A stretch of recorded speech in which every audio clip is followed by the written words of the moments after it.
Oi, gente, tudo certo? Seja bem-vindo, bem-vinda aqui ao canal Outro Livro.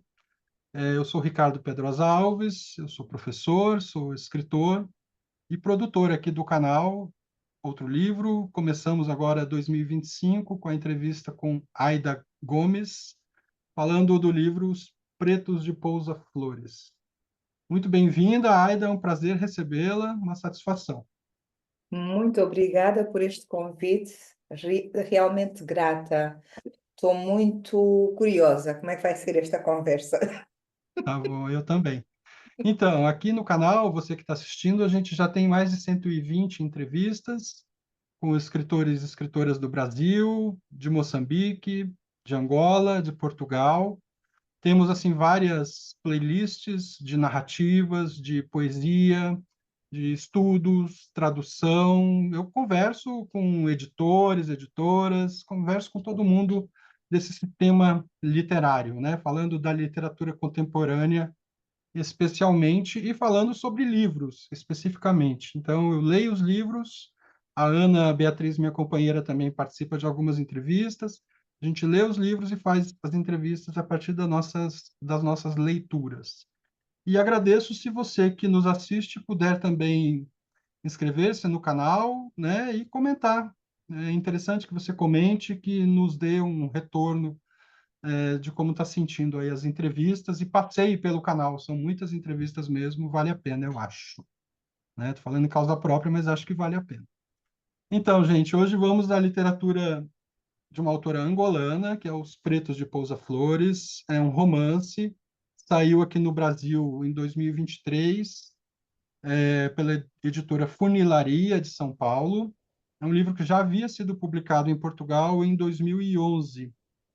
E ele traz, nessa edição brasileira, não sei se na portuguesa, depois a Aida esclarece, um prefácio da Ana Paula Tavares também. Eu vou ler brevemente aqui a biografia da Aida Gomes, que nasceu em Angola em 67, estudou sociologia, obteve um mestrado em ciências sociais e políticas na Holanda. Entre 1997 e 2017, a Aida viajou a trabalho pela África, pela Ásia, América do Sul, em missões de paz pela ONU. Ela também é pesquisadora atualmente em História da Literatura na Universidade Federal do Rio Grande, a FURG, no Brasil. É isso. Vamos falar um pouco desse percurso da Aida também. E quero dizer que gostei muito do livro, recomendo. Acho que é um livro ainda que já começa a ter estudos no Brasil, a ter mais leituras. É, a gente sabe que agora, né, em 2025, Angola, São Tomé e Príncipe, Cabo Verde e Moçambique estão celebrando 50 anos de independência. É uma história recente, bastante agitada, muito controversa também. E no romance Os Pretos de Pousa Flores, a Aida Gomes trata daqueles ditos retornados, aquela população que deixou Angola ali por volta da época da independência. No prefácio, a Ana Paula Tavares fala em cerca de 290 mil pessoas que deixaram Angola rumo a Portugal e também fizeram uma diáspora para outras regiões, né, a partir dali. É nesse contexto que a Aida situa o romance, com um foco específico na família dos Prata. Há um pai, um filho, duas filhas, que vão parar na pequena localidade de Pousa Flores, em Portugal. O romance da Aida se faz por essa polifonia, são seis personagens, basicamente, eu acho que seis, né? Com grande riqueza de linguagem, e ela abre mão de uma voz narrativa onisciente. Acho isso muito interessante no livro dela. Então, a gente tem lá o pai, o Silvério Prata, os filhos Justino, Belmira e Ercília, e também contam suas histórias, né, ou colocam suas perspectivas. A irmã do pai, do Silvério, né, que os recebe em Pousa Flores, a Marcolina, e a mãe de uma das meninas, a Deodata Anuila, que só consegue ir depois para Portugal. Então, é uma história com muitas relações entre Angola e Portugal, a gente pode dizer. Então, Aida, é um prazer recebê-la, né? Como eu disse, maravilha mesmo. E você que é socióloga de formação, pesquisadora, de sociologia, como eu, inclusive, eu também venho da sociologia na minha graduação. Você esteve em várias missões internacionais, estudou no Brasil. Então, eu queria, antes da gente falar do romance, a gente vai ter muito para falar do seu livro, né, da sua ficção aqui. Eu quero começar perguntando da sua relação com o Brasil. Você hoje está falando aí de Portugal, mas esteve por aqui. Eu queria saber o que você pesquisou no Brasil, que relação você estabeleceu aqui com a Universidade do Rio Grande. Hum, Mais uma vez, obrigada também por essa introdução. Gostei muito. Nunca vi assim os pretos serem introduzidos tão eloquentemente. Sobre o Brasil, eu sempre tive uma grande curiosidade pelo Brasil. Eu acho que todos nós, tanto em Angola como em Portugal ou em Moçambique, realmente crescemos com a música brasileira, com a literatura brasileira. Inclusive, por exemplo, o próprio Mia Couto diz que escreve da maneira como ele escreve por causa de Guimarães. Rosa, eu acho que não há, muitas poucas pessoas que gostam de literatura que não tenham lido aqueles livros do Jorge Amado por exemplo, o meu pé de laranja lima, é assim, daquelas coisas maravilhosas, etc. Portanto, eu já tinha essa curiosidade muito grande. Eu cheguei àquele ponto, vamos dizer, quando eu parei de trabalhar com a ONU, que me queria dedicar à literatura. Eu sei que não sou uma escritora não vou escrever best-sellers, não vou produzir um livro cada ano. A mim interessa-me a literatura como fonte vamos dizer, vamos chamar assim, entre aspas, fonte de conhecimento da natureza humana, fonte de conhecimento da sociedade, etc. E então, quando se abriu a possibilidade de fazer um doutoramento sobre a história da literatura, porque eu acho que a história e a literatura são complementares uma da outra, peguei nessa chance porque também acho que não existem muitas universidades a oferecerem essa óptica, história da literatura. Depois, eu também tinha, eu acho que, não é que eu tenha, que eu acho que a Academia Brasileira seja melhor que a portuguesa, mas eu acho que a Academia Portuguesa é como a sua literatura, é muito dedicada ao seu próprio umbigo, tá? Tem ali mais, vamos dizer, como é que se diz? Há um colete próprio, português, da academia, verbosidade. E eu acho que a academia brasileira é mais fluida, está muito mais influenciada pela academia americana, que é menos formalista, mas o conhecimento flui. E também, claro, é um país muito maior. E foi assim portanto, iniciei em Rio Grande o doutoramento. Foi bastante bom porque tinha aquele conhecimento superficial sobre, tanto, foi a minha primeira vez de ir ao Brasil. Eu tinha adiado ir ao Brasil, já tinha tido a oportunidade quando trabalhei no Suriname, porque havia aviões para Fortaleza. Mas eu pensei, não, eu não vou só uma semana, não. Eu, quando for ao Brasil, vou para me apaixonar. Eu lembro-me de ter dito isso. Mas o Brasil é enorme. Então, foi isso. Foi bastante interessante por ter estudado, por ter tive professores muito interessantes. Também é uma parte muito importante e que também me interessava imenso é, por exemplo, a relação entre literatura e ditadura, que envolve toda a América Latina. A parte da poesia, por exemplo, eu tive que escrever um ensaio sobre aquele senhor que eu nunca na vida ia ler alguma coisa desse senhor, que era, Pericles, Eugênio Pericles. Não, espera, eu agora nem tenho o livro aqui, não estou aqui no meu Hum, sítio, mas portanto foi muito, muito interessante. E depois, mais tarde, voltei, o ano passado, ou há 2 anos também estive no Brasil, mas já foi outra viagem. Já foi Paraty, Belém, Santarém, São Hum, Paulo, Rio de Janeiro e etc. Mas continua a ser um país fascinante, um país do futuro, porque estamos a atravessar uma fase global, regional, continental, muito, muito complicada. uhum. E acho que o futuro vai ser em África, vai ser na América Latina, vai ser no Brasil, etc. E em termos de literatura, claro, não tenho vida suficiente para abarcar tudo, ler tudo, mas estou muito grata pelo caminho até aqui, mas falta imenso para conhecer, para ler, para aprender. Pois é, eu também tenho essa sede, esse desespero de não dar conta de tudo, de querer mais e mais e não conseguir chegar a tudo no fim das contas.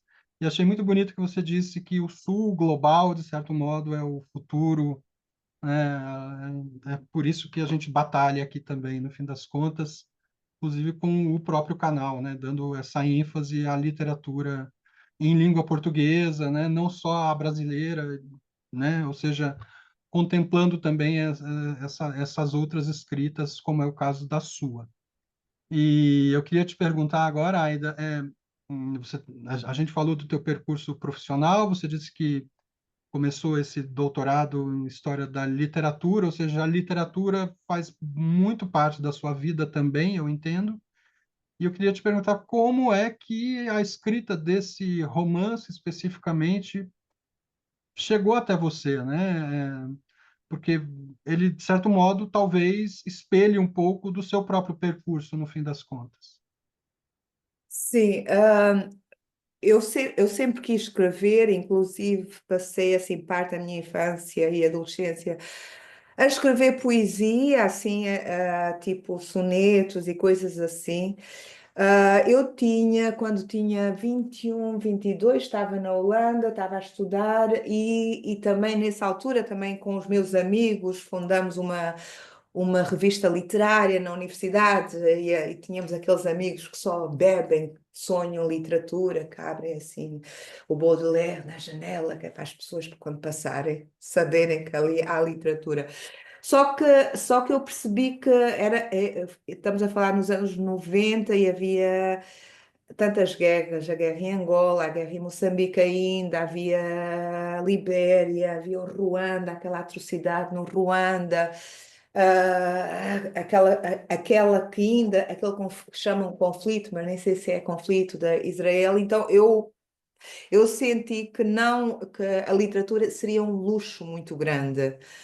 Uma pessoa estar à janela, olhar para a janela e sonhar com poesia, sonhar com literatura seria, talvez eu pudesse mais tarde, mas eu senti também uma urgência muito grande de fazer alguma coisa.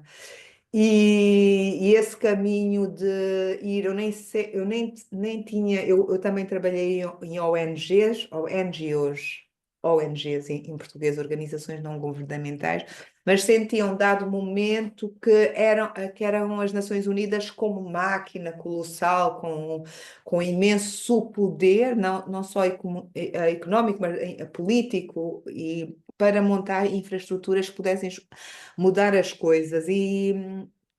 E foi isso que fiz. Portanto, senti que o meu caminho era esse.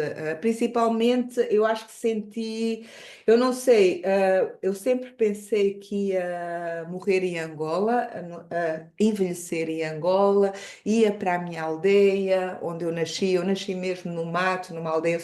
Eu sou uma pessoa, gosto, estou na cidade, mas eu gosto das planícies, eu gosto e eu sempre senti o peso da guerra em cima de mim. Senti sempre que eu não podia, que eu não podia ir para Angola, que eu não podia. E então, esse meu percurso teve muito a ver com esse meu desejo de celebrar a paz. Vamos dizer, eu lembro-me que Eu fiz a minha pesquisa para o meu mestrado em Moçambique e foi no ano de 94, foi quando houve as primeiras eleições multipartidárias, era um ano de celebração da paz. E eu gostei imenso dessa euforia quando um povo sai da guerra e celebra a paz. E esse ideal, vamos dizer, porque é realmente um ideal, porque parece que o ser humano não aprende nada da história, mas esse ideal de trabalhar para a paz ou contribuir para a paz ah, acalentou-me o meu percurso profissional. E é isso. Agora, sobre os pretos. Eu tive também muitos problemas de saúde, etc. Então ficou muito claro que estive em zonas a viver situações muito precárias e tive tudo, tuberculose, malária cerebral, estava muito enfraquecida, então pensei, temos mesmo que parar isto e agora, se quiser ser escritora, tem que ser agora, tem que parar. Os pretos foi um pouco antes de eu parar definitivamente, porque eu já ia fazer 40 anos, isto, portanto, em 2008, 2009, eu pensei, não, se eu tenho que publicar um livro antes dos 40. Eu já tinha muitos manuscritos, tenho um, por exemplo, como é que se chama? Camboja, que não tem nada a ver com, com a língua portuguesa, foi mesmo Sim. o encanto de estar ali como uma pessoa estranha. E tinha outras coisas começadas, também iniciadas na Holanda, etc. Mas eu depois pensei, não, eu vou pegar naquela história que eu escrevi quando tinha 20 e tal anos. E essa história podíamos dizer que é uma daquelas vozes, é a voz da Ercília ou é a voz da Belmira. E depois pensei que não, o que eu também tenho é, eu tive quase 20, 30 anos sem ter contacto diário com a língua portuguesa, e então eu tive que fazer uma aprendizagem muito grande portanto, de aprender a língua portuguesa. As variações são ínfimas, por exemplo, num lugar como Portugal, como em Angola, depois aquela variação toda, mas esta aprendizagem foi mesmo com a língua portuguesa em Portugal, com aquele contacto com Angola. E depois havia outra coisa que eu achei que existia na literatura, vamos dizer, mais em Portugal, aquela que é vendida, os autores que são conhecidos, a personagem negra. Como é que ela é vista? Eu pensei, porque eu também fui lá para trás, eu pensei, desde o Gil Vicente, entra um negro no palco e faz cambalhotas e não sei o quê, faz não sei o quê, e toda a gente ri-se. Depois, Uhum. se formos, eu não estou a criticar o Mia Couto, mas vamos, se formos a ver a personagem, o negro no Mia Couto, é aquele nobre selvagem, é aquele abençonhado a pensar e não sei o quê, a bondade e não sei o quê, que fala poeticamente e não sei o quê, mas eu nunca, eu pensei, e depois nos próprios escritores de língua portuguesa aparecem, portanto, há alguns que falam da África, mas os negros ali, as personagens são de cartão, são figurantes, são de passagem, estão de passagem. E o que eu pensei, então o meu primeiro desafio era a língua, por isso é que eu fiz um esforço para cada personagem ter a sua própria linguagem. Foi também um desafio de disciplina, de escrita, e a outra era. Eu abdiquei do narrador porque eu acho que o narrador ele é que sabe tudo, ele é que diz a personagem Uhum. vira para a direita. Eu queria que as personagens é que se tomassem, fossem autónomas, porque na linguagem delas, nos sonhos delas e nas interações umas com as outras. Então também tirei o tempo, estive um ano a escrever, mas tinha a ver, cada dia era, portanto, um capítulo com cada uma das personagens. Eu lembro-me de que tinha, por exemplo, um amigo que me telefonava muitas vezes, porque eu isolei-me naquela altura, e eu dizia, ai, estou aqui com um problema e não sei o quê, não sei o que mais. Ele dizia, mas, Aida, tu estás consciente de que são personagens fictícias, mas eu estava muito, muito embrenhada com essas personagens, como se fossem, portanto, figuras de carne e osso. E pronto, eu sei que, por exemplo, em Pousa Flores, Pousa Flores é um concelho de ancião, Eu não sei se foi essa parte da minha família, portanto, a minha mãe era angolana, o meu pai português. E o meu pai vem do Conselho de Ancião e o presidente da Câmara convidou-me lá, trouxe o pessoal todo, pôs a flores, mas havia pessoas que diziam assim, pois, o Silvério podia ser meu pai. Mas houve também pessoas que disseram, não, nós em Pouso da Flores não falamos assim, não é? Claro que Uhum. não é neorrealista nesse sentido. É uma incursão livre pela linguagem, e pela história e pela maneira de ser e de pensar possíveis de imaginar. Sim, sim, sim. Quando eu fui lendo, né, e conhecendo um pouco da sua biografia, pelo pouco aqui que é apresentado na orelha do livro, eu fui percebendo que Belmira, principalmente, tinha muito de você, provavelmente, né? Assim, o quanto você se colocou também enquanto conhecedora dessa história, desse percurso, dessa trajetória, né? De sair de um país para outro. Acho que muito da sua história também, da sua experiência, pode estar nesse romance. Estou certo? Estou errado? Então, é assim, agora estou a falar com uma Belmira.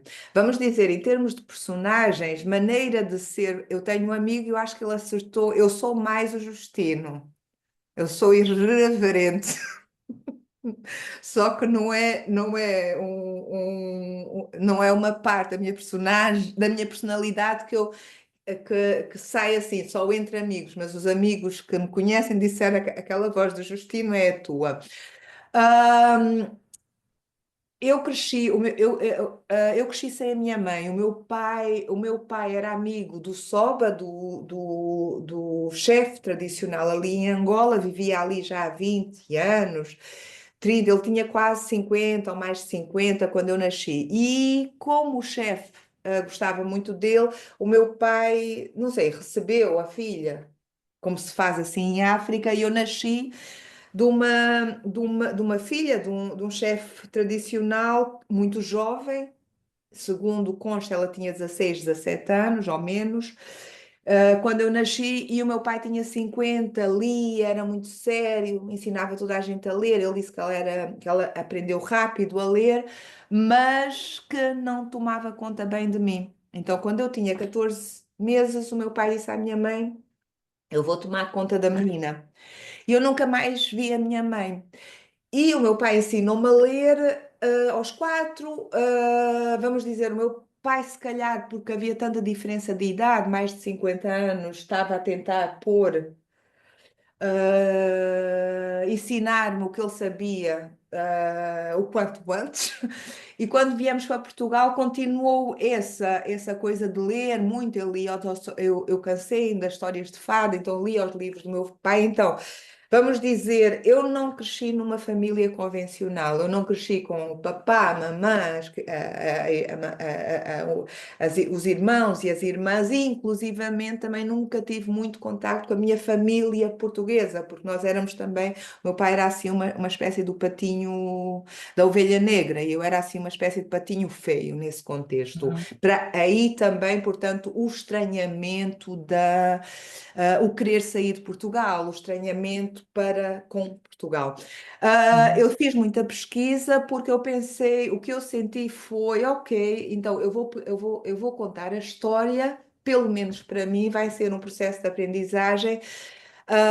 Eu não vou escrever, portanto, uma história sobre o colonialismo português, mas vou contar uma história o mais neutramente possível, o mais apoliticamente possível que nós podemos fazer de uma família, como é que ela é afetada pelos embates da história. E sim, história com H. Porque no geral, eu penso, muitas vezes as pessoas, por exemplo, agora as pessoas estão muito mais politizadas por causa destas questões loucas deste capitalismo predador, desta precariedade, que cada vez estamos a ser mais afunilados. Mas, no geral, eu penso que as pessoas querem criar os seus filhos, mandar os filhos para a escola. que cada um tenha a sua casa e ter uma vida de paz e não estão a per se, não são politizadas. Então, a minha ideia era mesmo, vamos dizer, o que é que uma família que de repente é desenraizada, é tirada do seu habitat natural. Uma família também não convencional, mas eu acho que no contexto colonial realmente havia este tipo de famílias que não era convencional. Por acaso, por exemplo, a Ana Paula Tavares estava-me a contar quando ela trabalhou para o Ministério de Cultura em Angola, que às vezes tinham que ir para muito para o interior e ela encontrou, já 20 anos depois da independência, encontrou um português no meio do nada com duas ou três esposas, e ele tinha ali o seu sobado. Ele não sabia que tinha havido independência, nem ele nem estava aí. Portanto, há muitas. Podemos dizer que aquilo que mas foi isso. Portanto, eu queria criar uma família com laços, e queria também, e também foi pensado nisto. Ao refletir sobre o colonialismo português, eu pensei, ok, essas três crianças representam três fases diferentes do colonialismo português. Um é a pacificação, é a primeira fase, é o Justino, que vem, portanto, de uma maneira ou outra, aquilo foi parte de um encontro quando o Silvério, o pai, foi soldado durante a pacificação, e depois o segundo filho já é, a segunda filha, a Belmira, já é uma parte em que ele se integra mais ou menos na sociedade africana, e o terceiro filho é aquela parte da colonização em que o português ia montar a sua lojinha à beira da estrada. sim. E depois também parte também não sei quais são as estatísticas, mas havia portugueses que realmente sim, queriam os filhos. Eles queriam, tiravam os filhos das aldeias africanas e levavam-nos para junto dele. Outros pais, claro, não queriam nem saber, não sei como é que está a estatística. Mas não é, mas portanto isso foi pensado em termos, poderia ter sido o meu percurso, mas eu pensei, o que eu estava a pensar era refletir sobre as diferentes fases do colonialismo, depois também a inserção aqui em Portugal, a não aceitação, a rejeição vamos dizer, as pessoas de origem, os retornados, brancos, classe média, claro que tiveram uma fácil integração, e principalmente porque tinham laços familiares em Portugal. Agora, alguém que vem sem laços familiares nítidos ou com laços familiares, vamos dizer, precários, como é o caso do Silvério, teve 40 anos, nem nunca escreveu uma carta. Enfim, eles são aceitos de uma certa forma, mas continuam como corpos estranhos naquela aldeia Sim. ou Uhum. mesmo na sociedade. E era isso que eu queria, vamos dizer, explorar. Mas, claro, em termos de afinidade, é uma história que está próxima de mim, não é? Sim, sim. E quando a gente conversou pela primeira vez para marcar essa entrevista, né, eu lhe disse que o que mais havia me agradado no seu romance é justamente essas diferentes perspectivas, essas vozes todas que narram as suas histórias e a história da família também, né, e que são afetadas pelo processo histórico. E você me disse que muitas pessoas tinham dificuldade em acompanhar essas muitas perspectivas, essas vozes que às vezes se confundiam, né? Mas eu acho que você tem uma posição perante a literatura que é de não ser, de não infantilizar o leitor, no fim das contas, né? Eu gosto dessa literatura que justamente trata o leitor como um ente adulto, né? E que também precisa ter ali o seu papel de construção, né? Imaginativa daquilo tudo, né? No fim das contas, né? E perceptiva também. Então é um romance que é muito engenhoso, Aida, assim, nessas diversas vozes. E você falou um pouco do porquê você optou por não colocar esse narrador onisciente, né? Esse narrador que fica sobrevoando tudo e que sabe de tudo, né? Eu achei muito, muito bom você ter feito isso. Me empolgou, assim, durante o processo de leitura. Mas eu queria te perguntar sobre o processo de escrita. Você já falou um pouco disso, porque você vai construir ali diferentes personalidades, né? Você falou que fez pesquisa. Imagino que tenha sido bem complicado você fazer essas diferenças, né? A gente tem muito de crônica histórica no Silvério, tem muito de poesia na Belmira, na linguagem mesmo, né? Tem passagens muito cômicas com a religiosidade da tia Marcolina, tem essa linguagem mais da gíria e do presente mais desbocado, no fim das contas, com o Justino. Então, eu queria te perguntar, de novo, né, sobre essa opção narrativa e os cuidados que você teve para diferenciar essas personalidades, no fim das contas. Sim, para começar, há uma coisa, há um defeito que eu tenho e é terrível, porque eu pego às vezes em livros, vamos dizer, eu não vou criticar ninguém, vamos começar por mim própria. Eu fujo da banalidade, e eu tento não escrever, e é um sofrimento, porque nunca está pronto, nunca vou atingir aquilo que no gesto chamam de Blue Note, que é um processo muito difícil, mas até estar satisfeita com uma frase, com o conjunto, com o parágrafo e depois tudo isso realmente é um trabalho de composição que eu tenho mesmo horror à banalidade. E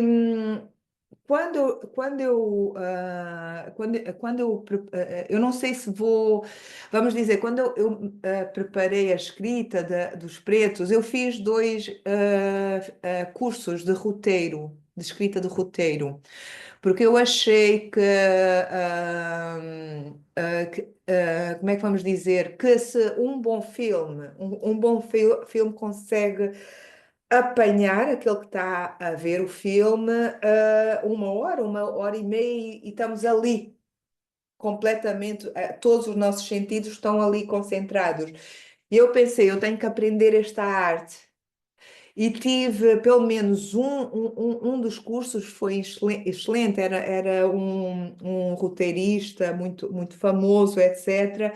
E ele disse-me aquelas coisas que me deu assim muito conforto, no sentido de que para quem quer escrever, não se preocupar se vai ser famoso ou não, porque o mundo vai estar sempre à procura de quem está a tentar contar uma coisa diferente, muita coisa. Mas em termos de escrita do roteiro, o que eu achei muito interessante em aprender foi, por exemplo, até os anos 50 em Hollywood, quando se faziam aqueles filmes muito diferentes da última leva de filmes, havia aquilo que eles chamavam o treatment. Então, por exemplo, vamos dizer aqueles filmes mais clássicos, Casablanca, qualquer um dos personagens tinha qualquer coisa, como cada personagem tinha 200 ou 300 páginas só. O que é que essa pessoa gostava de comer, onde é que ela cresceu, não sei o quê, não sei o que mais. E eu pensei, eu vou fazer isto para as minhas personagens.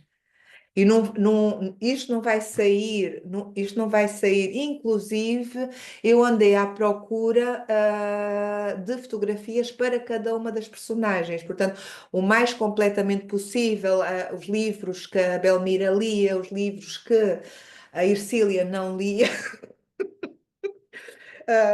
e etc. E isso, portanto, enriqueceu muito. Depois, havia uma coisa que eu também tirei da música, que tem a ver com Bach. Eu gosto muito do Glenn Gould, acho assim aquelas pessoas fascinantes de entrega ele era um virtuoso, nasceu virtuoso, mas ele quando aos 20 depois de ser muito famoso, ele retirou-se dos palcos porque ele disse, eu só estou a reproduzir uma técnica. Ele queria Uhum. ir para além da técnica. E, nesse sentido, por exemplo, uma das coisas, eu acho que foi o Glenn Gould que estava a explicar isso, que era que na construção da música, cada música, vamos dizer, as notas, há ali, por exemplo, mais com menos dá menos. Eu fiz em cada um dos capítulos também, eu estava a brincar com as emoções e estava a brincar com a matemática das emoções, que é, portanto, se um capítulo está super, super positivo, mais, tem que acontecer alguma coisa. É isso que dá, vamos dizer, a melodia que puxa a história para a frente, por exemplo. Então, muita coisa, muita experimentação. Eu não consigo escrever. Eu trabalhei para as Nações Unidas e, como analista política, tínhamos que escrever relatórios.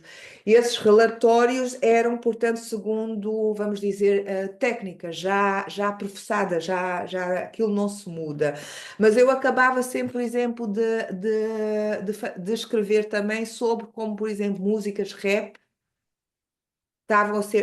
eram populares nos bairros e como isso estava a afetar a política do momento. Portanto, vamos dizer, eu preciso dos desafios e desafio-me constantemente e estava esta coisa do... Foi um puzzle, porque, por exemplo, quem é que vem a seguir a quem?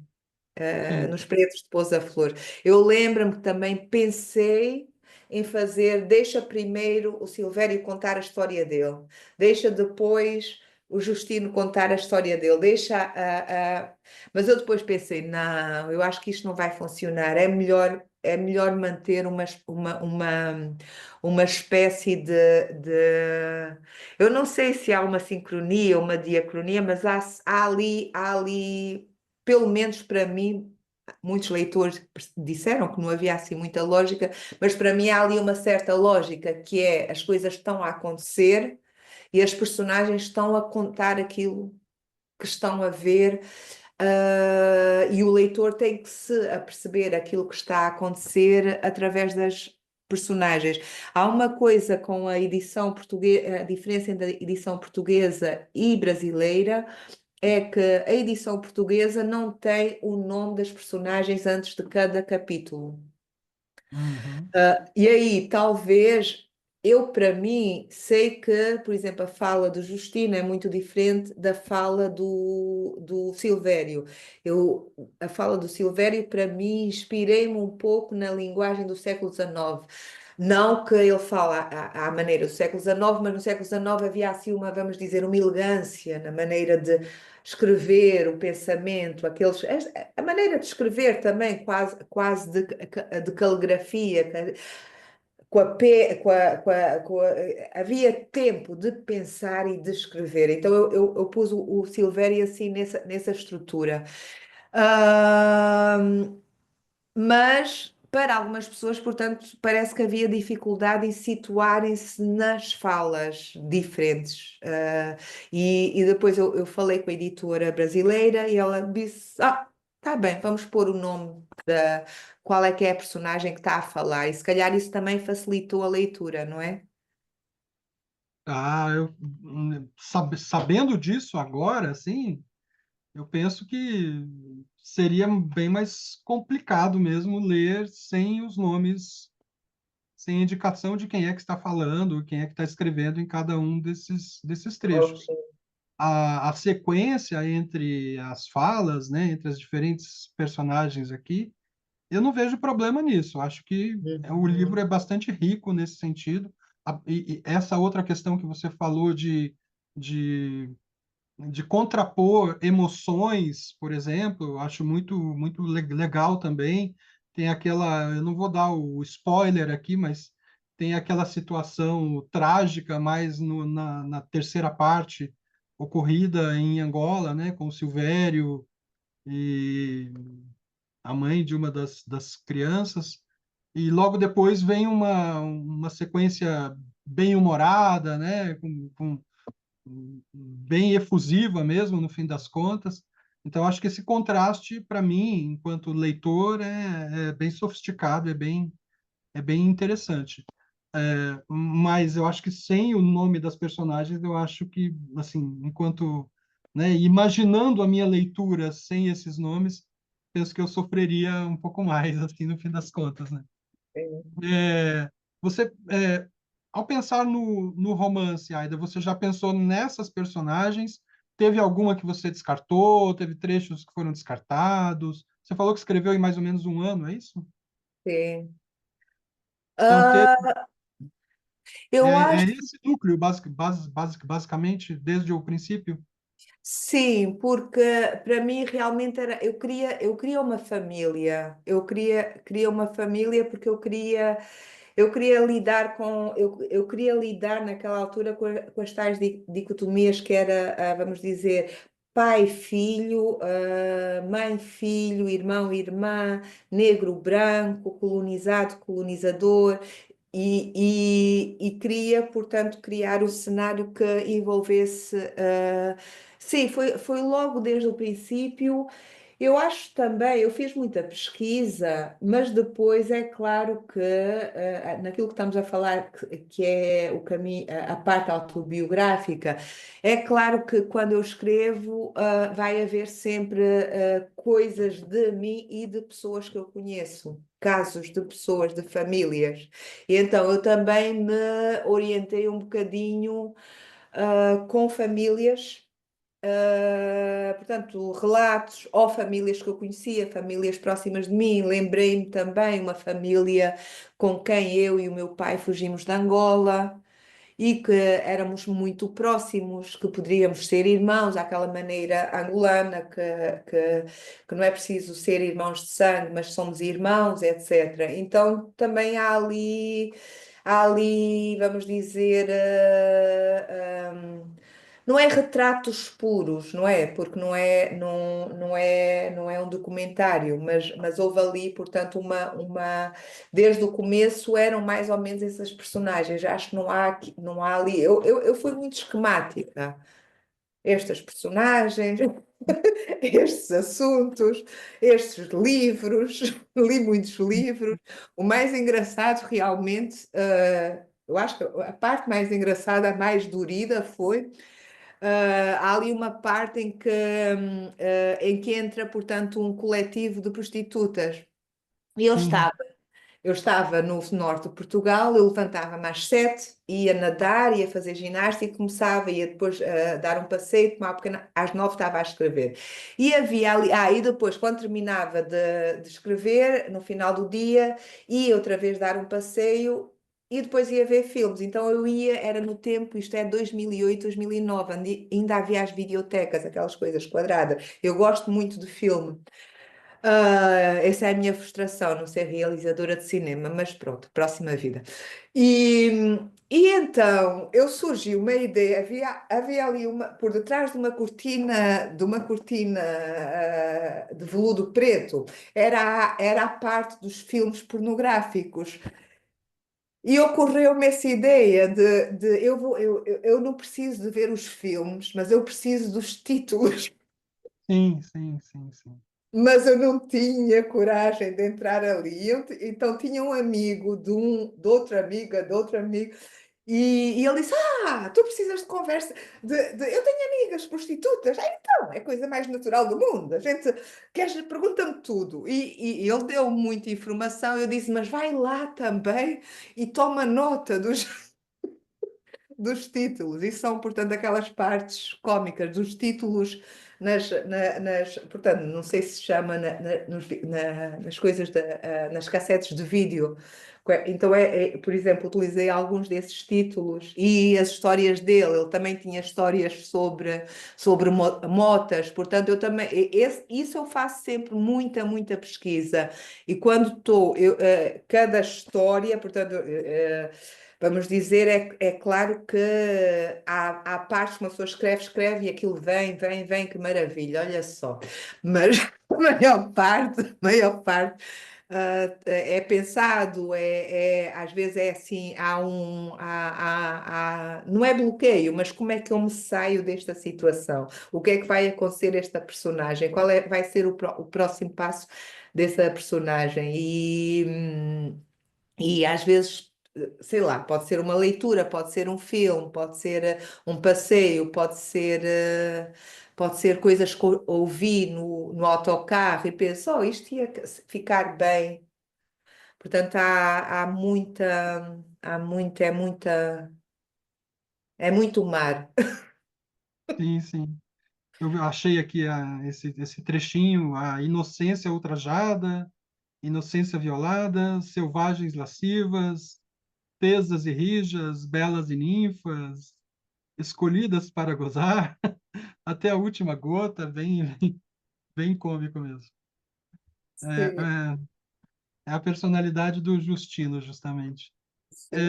Aida, você falou que basicamente na sua vida profissional lidou com relatórios, com um tipo de linguagem muito formalizada, e aí vai para literatura, para que tem essa liberdade, né, da escrita ficcional.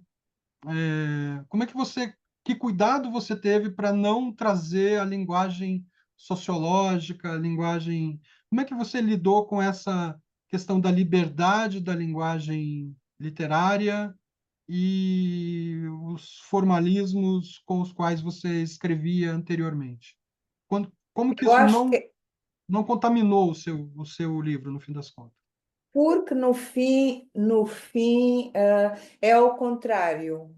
Eu tinha que fazer um esforço enorme para não escrever relatórios que se querem todos formais portanto, isso é que era um desafio constante. Eu lembro-me de uma colega minha, ela era chefe, era subchefe, ela mandou-me, porque depois aquilo que nós escrevíamos ia para Nova York e depois aqueles lá fazem não sei o quê, uns resumos, e aquilo é o texto que, portanto, situação no Congo, situação na Libéria, situação não sei aonde, na Palestina, e é o texto que fica a circular, e uma subchefe veio, Aida, olha aqui, tiraram isto que tu escreveste, tu é que escreveste isto. Eu pensei, mas era um esforço enorme. Eu lembro-me também que havia essa subchefe, gostava muito que eu era escritora, eu já tinha publicado Os Pretos, e ela, quando me apresentou à chefona, a grande chefe, ela disse: a Aida é escritora. E depois a chefe olhou-me assim e disse: quer dizer que vamos ter agora relatórios com bordados literários e floreados literários. E assim, portanto, não era. Eu a escrever desta maneira é a minha maneira de escrever.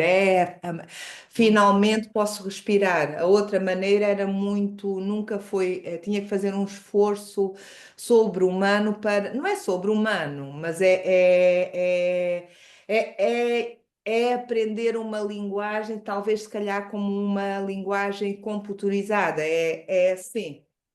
Sim. Esta é a praxe, é aprender uma linguagem de praxe. Funcionava porque geralmente, vamos dizer, só o esforço de tentar escrever aquilo também já mantinha a pessoa um bocado, vamos dizer, animada.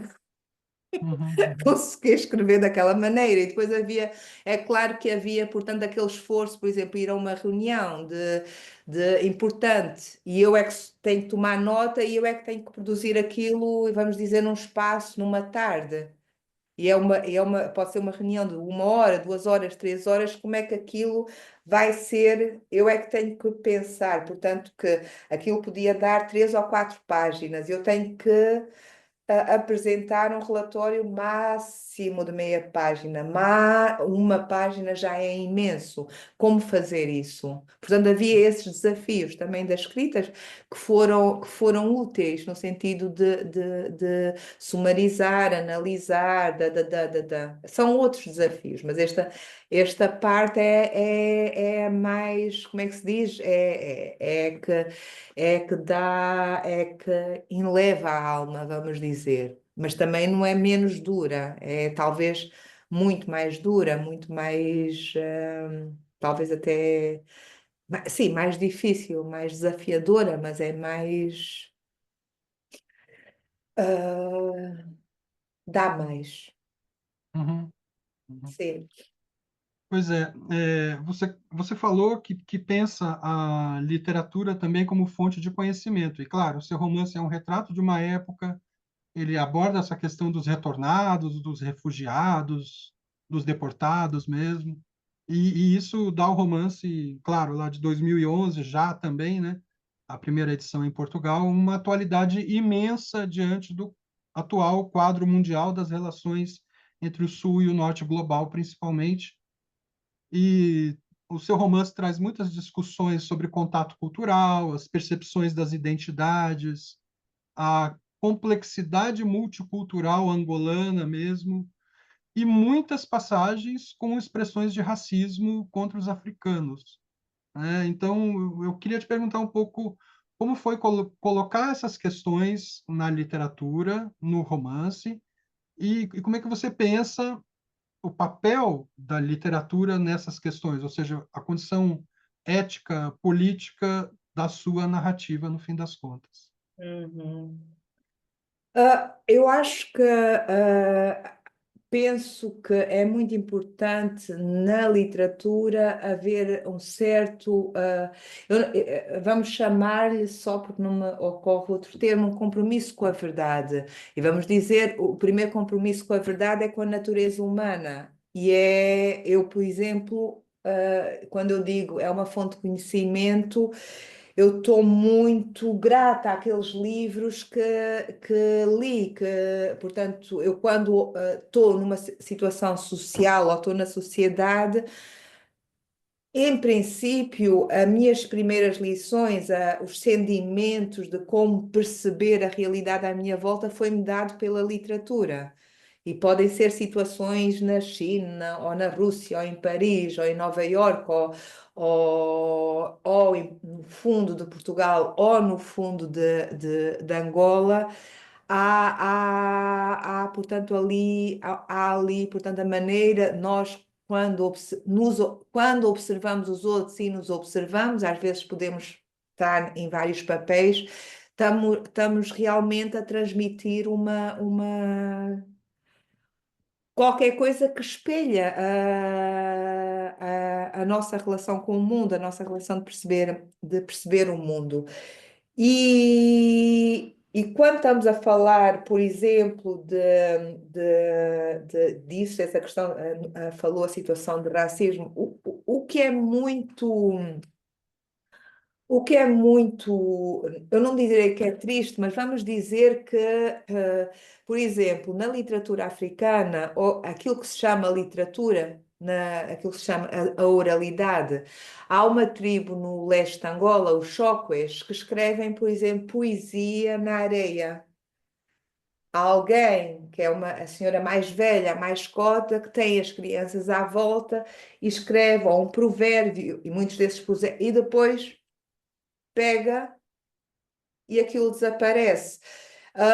Esta coisa de que há uma hierarquia entre a palavra escrita pronto, já partimos ali, não é? Que a literatura, o livro é um bem valioso, é um bem. Depois temos nisso ali, portanto, esse jogo todo significa que também, por exemplo, a literatura africana, se formos comparar com as outras literaturas de países mais poderosos, mais ricos, parece que vale menos, parece que estamos a falar de seres humanos menores, ou está a retratar o que a literatura está a retratar o quê? Está a retratar a condição humana. Então, eu, pelo menos, por exemplo, nos pretos, esse foi o meu ensejo. Vamos lá criar a coisa que quase nunca acontece, pelo menos aqui neste território, de que, de que as personagens negras não estão ao mesmo nível que as personagens brancas. E depois existe realmente essa separação. Parece que quando se está. Porque isso também se vê muito nos filmes, por exemplo, americanos, mas como é que é possível, portanto, realmente, eu não sei se vivemos todos realidades segregadas. Os brancos vivem de um lado, os negros no outro, mas parece que realmente nós, muitas vezes nos filmes e nas literaturas, estamos a ver realidades segregadas. E a realidade não é tão segregada assim. Mesmo aqui em Portugal, pronto, Lisboa é muito cosmopolita, vê-se pessoas, portanto, muitos afrodescendentes, muitos negros. Aqui eu vivo no Porto, não se vê muito, mas eles estão lá, estão nos hospitais, eles, os afrodescendentes. Então a realidade não é tão segregada assim, mas parece que ah, muitos quem aparece, portanto, como personagem principal, portanto, muitas vezes são chamemos arianos. Eu Uhum, não gosto muito disso das cores, mas são coisas muito complicadas. Por exemplo, o tema da minha pesquisa é sobre Viriato da Cruz, um poeta, conhece, não? Ouviu sim. falar, não é? Acho que até vou escrever sobre a esposa dele, que ainda está viva, mas é a tal questão, os mestiços. Porque é que, portanto, por exemplo, em Angola é uma questão ainda não resolvida, não é? Porque para eles, portanto, os mestiços têm os privilégios todos, nem são realmente africanos, negros, etc. Então, isto são questões, portanto, transversais. E eu olho muito essas questões, realmente não é só um problema da sociedade dita branca, ocidental, também é um problema nas sociedades africanas, o racismo, tal como também na Índia temos o problema das castas. Eu procuro ver essas situações, e aí, voltando à natureza humana, é a mesma coisa de que entre aquele que é rico, que se acha superior ao pobre, e é também, por exemplo, eu lembro-me quando terminei Os Pretos e decidi escrever o próximo romance, tratava da questão queer, da questão LGTB, porque eu penso também que o afastamento, o julgamento de quem tem outra identidade, chamemos-lhe assim, de género ou sexual, isso também é quase, o mecanismo é o mesmo, é pôr determinadas pessoas de lado para nos sentirmos temos mais direito que aquelas pessoas, os mecanismos por detrás e essas questões interessam-me, portanto, transversalmente são as questões de desigualdade humana, aquilo que nos faz mas, por exemplo, eu agora saiu um livro de contos e crónicas que fui escrevendo ao longo dos últimos 20 anos e chama-se Borboletas que Bebem Lágrimas dos Crocodilos. E estávamos numa apresentação e o editor, ou quem estava a apresentar, disse que eu era muito conciliadora, que eu escrevia sobre o bem, que apesar de estar ali a mostrar as fraquezas humanas, que tentava conciliar. E há essa coisa, portanto, por exemplo, com os preços, eu não estou a pôr o dedo acusatório entre este e aquilo.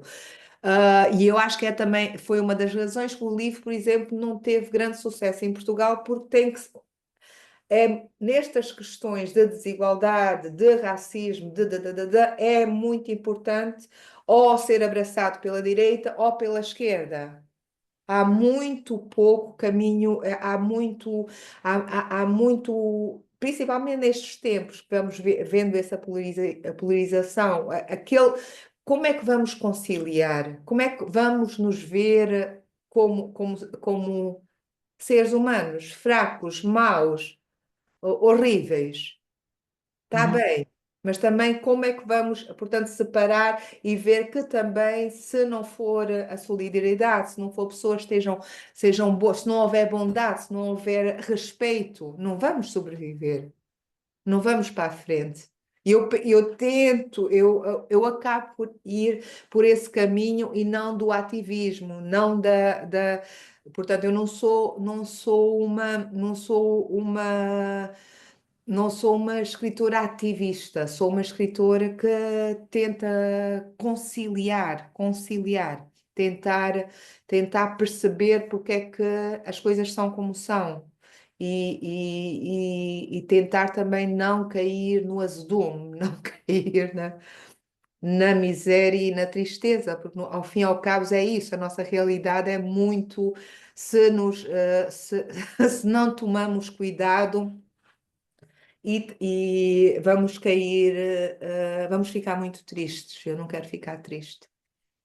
Uhum, uhum. Por isso é que também, quando escrevo, de vez em quando temos que rir. Sim, sim, sim, nossa, e aquela passagem da Belmira reproduzindo as falas da sua patroa, a Bela, aquilo é muito cômico aqui, por exemplo, e faz um retrato muito irônico dessa posição social, né, sem ser militante, como você está dizendo, ou sem ser panfletária, a gente pode dizer assim. Mas eu imagino que você, como uma escritora vinda de Angola, uma escritora de origem negra e branca, tenha de lidar com essa ditadura editorial da identidade também o tempo todo. Você falou há pouco da sua nova publicação, que vai para outra questão. Você poderia falar um pouco dessa publicação mais recente sua? Como é que ela se posiciona de um modo talvez heterodoxo em relação a essa ditadura editorial da raça, por exemplo, mesmo? Sim, não, esse livro nem sei se posso falar sobre ele, porque ele estava para sair no Brasil o ano passado e adiamos porque estava a ser, já esteve em várias editoras e depois sempre acontece, não, só elogios, mas não podemos este ano. Mas eu o livro é sobre, portanto, a amizade de um cineasta queer, não é gay, queer, e uma a senhora da limpeza, faxineira, se diz no Brasil, portuguesa imigrante na Holanda. Eu queria fazer dela uma espécie de Erasmus de Roterdão, em que ela acaba por ser, portanto, uma espécie de face à crescente xenofobia, face ao crescer nacionalismo, ela seria uma espécie de, ela teria amigos brasileiros, da Guiné-Bissau, de não sei o quê, ela seria uma espécie de catalisador ali das tolerâncias, mas acabou por ser uma história sobre, porque me apercebi na escrita que era fundamental escrever uma coisa sobre muito pouca gente sabe que a homossexualidade, esse termo não é muito bom, mas vamos usar esse termo, porque no século XIX chamava-se sodomia, foi descriminalizada em 1811, muito antes da abolição da escravatura em muitas partes do mundo. E foi descriminalizada na Holanda com a introdução do Código Napoleónico. Quer dizer que pessoas do mesmo sexo que decidissem, portanto, ficar juntos, não era nada de maior. Naquele tempo, tudo que tinha a ver com, por exemplo, heresia, falar mal de não sei o quê, ou bruxaria, isso não tinha, isto eram assuntos que não tinham nada a ver com o Código Civil. Era, portanto, o Código Penal. Roubos, furtos e não sei o quê, matar alguém, sim, mas agora alguém falar e não sei. Na década 60, quando o mundo ocidental todo e não sei o quê, se levanta em contestação para, portanto, o reconhecimento, não é, da bissexualidade ou da homo, até essas questões todas que desembocaram no LGBTQ, etc. Na Holanda, a única questão que era reivindicada era a igualdade, porque em 1910, na Holanda,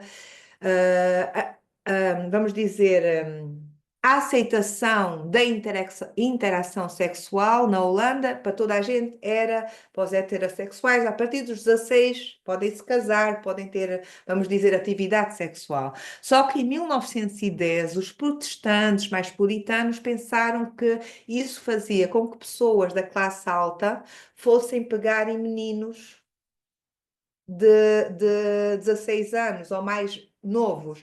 Então era preciso, aqueles que tivessem essas tendências só poderiam ter atividade sexual aos 21 anos, atingindo a maioridade. Então, nos anos 60, então eu pensei, se calhar era importante contar um bocado da história, da normalidade de ser bi, ou ser trans, ou ser gay na sociedade holandesa. Se calhar era uma coisa interessante para os da língua portuguesa. Porque muita gente não sabe isso. Mas não sei se alguma vez vai ser publicado, vamos esperar, mas Ah, sim. realmente foi porque se eu fosse escrever outra vez sobre a questão negra, ou a questão mestiça, ou a questão africana, porque ficou também uma espécie, são modelos, não é? Vamos dizer que muitos escritores têm uma certa conotação com um determinado tema, um determinado modo de escrita e vão produzindo consoante. E é claro que isso é óbvio, é conformação ao mercado editorial. E vamos dizer, um segue o outro, um diz ao outro o que fazer, um oferece o outro. Olha, estou aqui. O cantor, o guitarrista também tem que se apresentar num determinado género com um determinado repertório. E há muito, portanto, penso que a maior parte, 95% das pessoas, dos escritores, dos músicos, crescem dessa forma. Sinto muita pena, não tenho carácter, nem tenho vida. A vida para mim, eu comecei a escrever, publiquei muito tarde, então nem tenho tempo de escrever construir uma carreira literária nesse trajeto e só Uhum. posso escrever aquilo que realmente acho que devo escrever, que me empolga. Mas são projetos difíceis, são projetos, mas pronto, é o caminho é aquele caminho espinhoso Sim. e que fazer. Eu falei de ditadura editorial porque cria-se essa expectativa de que o escritor angolano só pode escrever sobre Angola, o escritor indígena no Brasil só pode escrever sobre os indígenas e por aí vai, né? Sim. E, E trazer, ainda continuam aqueles estereotipos, ainda continua, vamos falar dos batucos, vamos falar de não sei quê, portanto, uma certa aura de exotismo, uma certa aura, ou vamos falar da desigualdade, ou vamos falar do sofrimento africano, e tudo muito legítimo, claro. Não é? As palmeiras é que, vamos dizer, define o cenário tropical. Portanto, não podemos, e há determinadas coisas que definem o cenário africano,